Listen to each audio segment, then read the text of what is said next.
ఈ రాష్ట్ర ఆవిర్భావమే ఉద్యోగాల కోసం.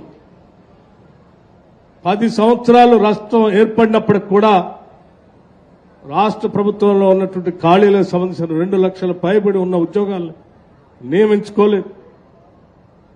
10 సంవత్సరాలు గ్రూప్ 1 పరీక్షని నిర్వహించుకోలేదు.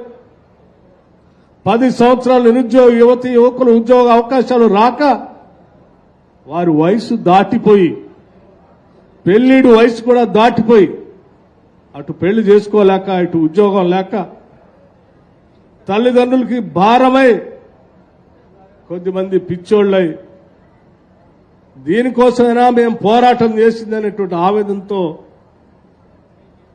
ఆర్తి చెందినటువంటి యువకులు అనేక మందిని చూశాం. ఎట్టి పరిస్థితుల్లో ఇందిరమ్మ రాజ్యం వచ్చిన తర్వాత ఈ రాష్ట్రంలో ఉన్నటువంటి ప్రతి నిరుద్యోగ యువతి యువకుడికి ఉద్యోగ అవకాశాలు కాకపోతే కనీసం స్వయం ఉపాధి అవకాశాల ద్వారా ఉద్యోగ అవకాశాలు ఇప్పించాలి.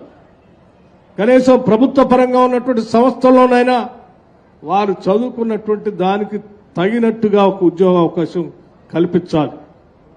చదువుకున్న ప్రతి వ్యక్తి కూడా తన మేధస్సు ఈ సమాజానికి తన ఉద్యోగం ద్వారా అందించాలి.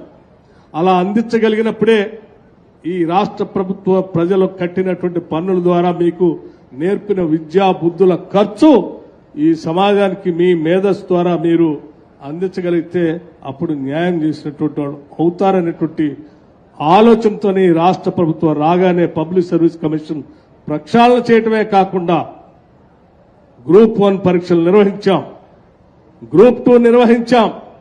దాదాపు 56,000 మంది నిరుద్యోగ యువతీ యువకులకి ఉద్యోగ అవకాశాలు నియామక పత్రాల్ని వారి చేతికి అందించాం. ఇంకొక 30,000 ఉద్యోగాలకు సంబంధించిన ప్రశ్న పత్రాలు పరీక్షలు అన్నీ కూడా ప్రాసెస్ లో ఉన్నాయి.